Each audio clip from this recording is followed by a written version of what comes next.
everyone, welcome back to Lit Quiz. I am Mishwa Patel and on this channel we solve Lit Code daily problems to is our coding service. Don't forget to hit the subscribe button and turn on the notification bell so you never miss any update. Let's move towards our today's problem. So today's problem is my calendar work. तो basically आज के problem का summary इतना है कि हमें check करवाना है कि जो दो कोई भी प्रोसेस करनी हो ना वो ऑन टाइम हो सकती है कि नहीं, वो एक दूसरे को ओवरलैप यानी कि डबल बुकिंग तो हो नहीं रही। डबल बुकिंग क्या है, यानी क्या कि ये प्रोसेस मैंने बुकिंग 10 से 20 की कर दी तो 10 से 20 के बीच में कोई दूसरे बुकिंग नहीं कर सकता। जैसे फॉर एग्जांपल यहाँ पे 15 से 25 की बुकिंग है तो 15 से 20 की बुकिंग तो ऑलरेडी आगे हो चुकी है तो मैं उसको नहीं कर सकता। सो आज का प्रॉब्लम वैसे तो मीडियम लेवल का है बट है एकदम इजी। तो लेट्स मूव। यहाँ पे तो हमें समझने की कुछ जरूरत नहीं है कि हमारे कोडिंग अप्रोच के अंदर हम क्या करने वाले हैं कि ट्री में ले लेंगे, इसके अंदर कैलेंडर्स के अंदर तो वैल्यूज पुट करवा देंगे माई कैलेंडर पब्लिक माई कैलेंडर के अंदर, और जो मेथड है स्टार्ट और एंड उसके अंदर क्या करेंगे कि हायर एंट्री जो वैल्यू आएगी एंड टाइम से उसका स्टार्ट टाइम से हायर एंट्री ले लेंगे। वैल्यू को हम ऐड करवाएंगे कैसे ट्री के अंदर, तो लेट्स सी। हाँ, ट्री के अंदर वैल्यू कैसे रहेगी तो बेसिकली ऐसी रहेगी कि एंड है और उसका स्टार्ट है, देन 25 एंड आएगा और उसका स्टार्ट आएगा। ऐसे करके हम वैल्यू स्टोर करवाएंगे तो हमें भी एक ट्रैक रहेगा। तो हम जैसे ही डायरेक्टली हायर वैल्यूज है उससे कंपेयर हायर वैल्यूज ले सकते हैं किसी एक स्टार्ट से। तो यहाँ पे स्टार्ट 15 है तो उससे हायर वैल्यू ले लेंगे और ऐसे करके हमारा सॉल्यूशन देखते हैं। तो सॉल्यूशन के अंदर ही डायरेक्ट चलते हैं हम। Let's start. तो बेसिकली कैलेंडर के अंदर तो हमें पहले तो एक ट्री मैप ले लेते हैं वरना वो ही भूल जाएंगे, फिर ढूंढते रहेंगे कि क्या करना है। सो ट्री मैप ट्री मैप और फिर integer slash integer integer integer ले लिया। अब नाउ कैलेंडर ले लेते हैं। कैलेंडर कैलेंडर का स्पेलिंग तो सही है ना भाई?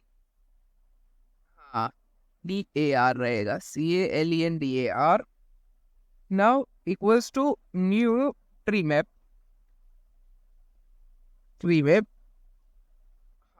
देन अब पब्लिक माई कैलेंडर कंस्ट्रक्टर के अंदर क्या करेंगे तो एट द एंड हमें पहली इनिशियल वैल्यूज को पुट करवाना रहेगा तो उसके अंदर मैक्सिमम वैल्यूज पुट करवा देते हैं।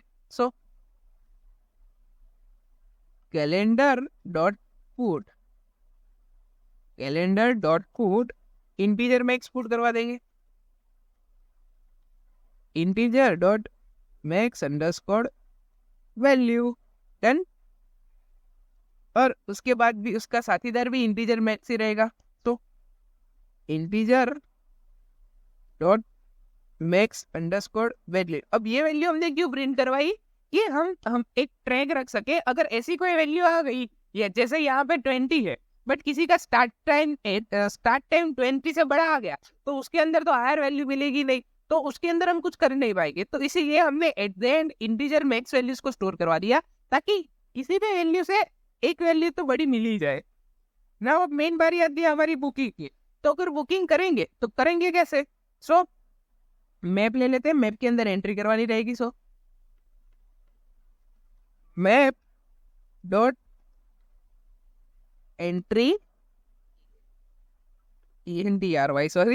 मैप डॉट एंट्री, उसके अंदर इंटीजर, दूसरा भी integer,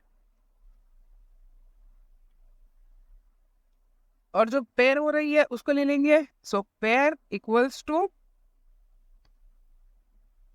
calendar dot higher entry.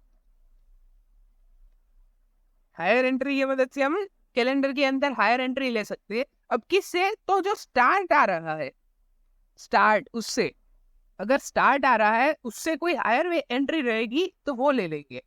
अब फॉर एग्जांपल यहाँ पे इसका स्टार्ट था 15 और उससे कोई एक हायर वैल्यू 20 मिल रही थी, हाँ, तो वो ले लेंगे। अब नाउ नेक्स्ट क्या आता है कि रिजल्ट के अंदर चेक करवाएंगे कि वो ट्रू है कि फॉल्स है, कि हम उसको ले सकते हैं कि नहीं ले सकते। सो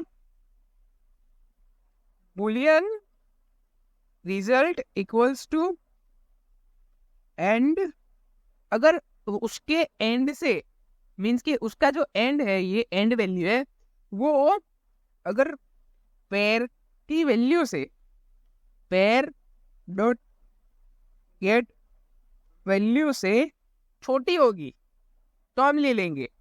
यानी कि इसका एंड है, इसका एंड क्या है तो 25 है, 25 की वैल्यू अगर इसकी वैल्यू हायर एंट्री क्या आई थी हमारी 20 आई थी, तो उसकी वैल्यू क्या है 10 है, तो 10 से 25 अगर छोटा रहेगा तो ले लेंगे हम।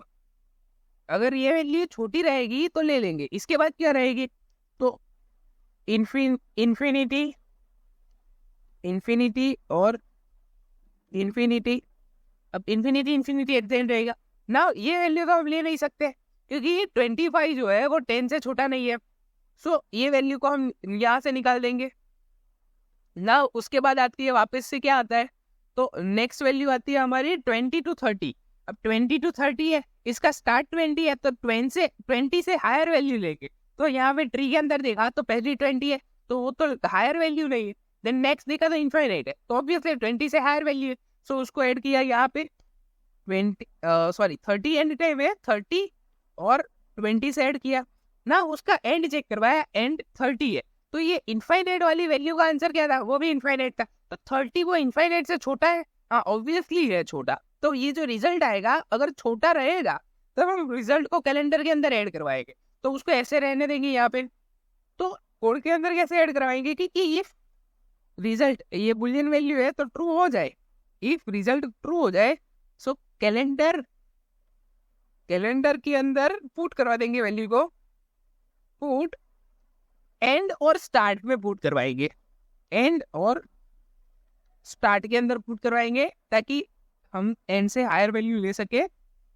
और एट द एंड हमें क्या करना है तो रिटर्न रिजल्ट करवा देना है। रिटर्न रिजल्ट जो हमारा ट्रू फॉल्स रिजल्ट रहेगा वो हमें रिटर्न करवा देना है यहाँ पे। सो सिंपल है, right? Now let's run it.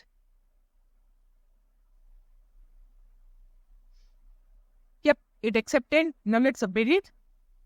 कितने केसेस है?